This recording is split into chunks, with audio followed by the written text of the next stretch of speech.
Liberal white ladies, please stop getting degrees in cultural studies and using it for cool points. You are embarrassing us. That was never more apparent than this weekend when Rachael Gunn, aka Raygun, scored 0 points in the first and last breakdancing competition at the Olympics. She was by far the worst breakdancer ever to be on an international TV, but she has a PhD in breakdancing. And she is a professor in break-in studies. So I guess she thought that gave her entree into these spaces. She actually graduated with a PhD thesis focusing on the intersectionality of gender and Sydney's breaking culture, Sydney, Australia, in 2017. Here is her bio, where she says that she is a professor of mass communication.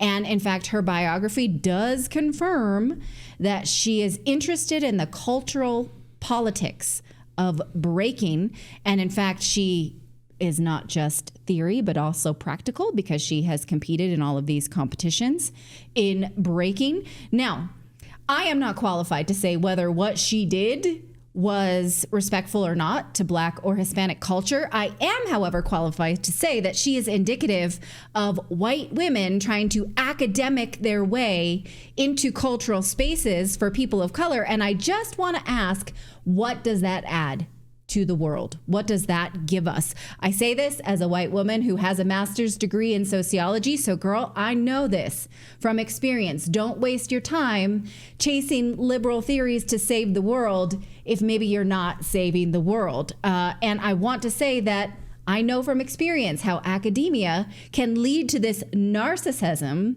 and sense of false entree into these places that maybe you don't belong. Now, the irony, the extreme irony, is that I read her paper this morning about Olympics, breakdancing in the Olympics, and her main thesis, what she argued in this academic paper, was that breaking in the Olympics is problematic because it would allow hegemonic settler colonial structures to define breaking instead of what's the normal way of hip hop personhood being constantly remade and renegotiated. So what she's saying is that people who do breaking should sort of set the personhood of it for themselves.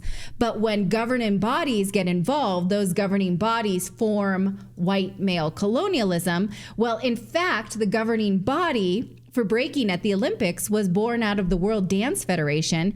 The Olympics had originally wanted ballroom dancing, but then they thought, oh no, that's too anachronistic. So they went to this organization and they held qualifiers. Dance Sport Australia was just this small group of breaking enthusiasts because they had no other governing body. So, in fact, this is something that an actual dance professor at the University of Illinois had warned about in 2018.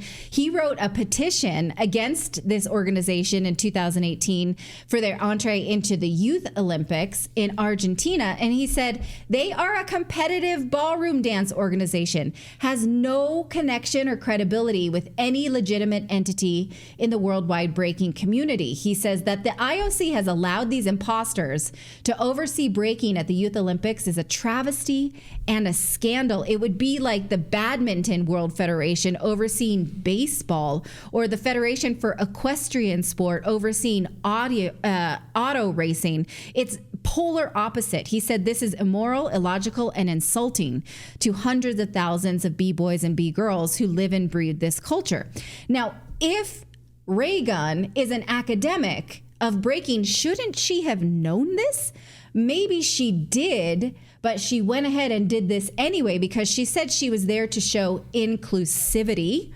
She had an inclusive kangaroo routine. She said she knew she wasn't the best dancer there, so she had to out dance them with creativity because she can't do those moves where you're on your head or holding yourself up or what have you. So she said she would show in all styles in an inclusive way. But she said, what I'm doing here, this quote, is I don't want it to be seen as a gatekeeper of hip hop. She argued that the meritocracy inherent in the male-dominated culture of breaking was exclusionary of people of all abilities, and they should all be welcome. Now, think about this for a second. She thinks it's a problem that mostly men who are good at breaking compete at breaking. This is a problem. Where is this a problem? I wonder. Her academic work showed her that this is a problem. So people who worked hard to be the best are excluded so that she could show us that she's not the best because she turned in more homework. This is what academia is telling her. This is academic fueled narcissism. The article now points out that she will be seen as the breakdancing face, but in a bad way that pokes fun of the sport that she warned about in her own paper. Now, I would argue that the meritocracy is at work here because she was the worst and she scored 0 points. So she came to show that you don't have to be the best, and she was indeed the worst, which I want to point out is not fair to athletes who came to win. These athletes who competed in, swimming, biking, running, they all came to be the best. This is a kind of funny meme. Thanks to all the athletes that made Australia proud, but not her. She didn't train the hardest, clearly. She tried to academic her way through this, and that's indicative, again, of a narcissism that's cancerous in academia right now. Or, as one person wrote on her own Instagram post, this is what's called toxic positivity. This is a term I had not heard before, but apparently it's big in certain circles, that just, you think too much of yourself. You think you should do things that you should not be doing because of this culture of toxic positivity. Author Adam Coleman said this about it. He is a Black author, and he said, you can't PhD your way into being supremely athletic, but academics and select leftists will try to defend it because it's a symbol of their bubble world.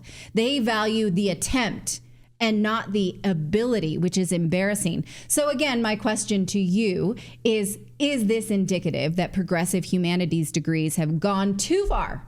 It's just the fact that there exists a PhD in breaking, should that exist? If you were a parent and your kid said, yeah, I'm going to do this, I'm going to get a PhD in breaking, you would be like, how does that make the world better? Why are you going to do that? And who's paying for that? Right? That would be my take on it anyway. And in fact, I would just point right to my kids. If my kids are like, Dad, spent all these years together, living at home, and I'm going to go to school to learn how to do breakdancing. No, to study the culture of breakdancing. Not even to do breakdancing. Right. Just to study the culture around breakdancing. Now, okay, again, I have a degree in sociology. I have read things like this before, studies of certain cultural movements which serve a purpose. But her whole thesis is who participates is a problem, and that it's too much of a male hegemonic cultural domination, right? And so that's what she's trying to prove to the world, and she's just done that by getting the most attention for being the worst. So she's taken the air out of the room and she for killed real athletes. And now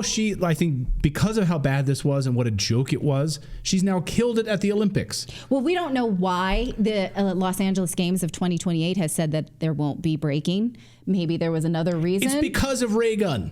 Okay, it's because of her little kangaroo dance.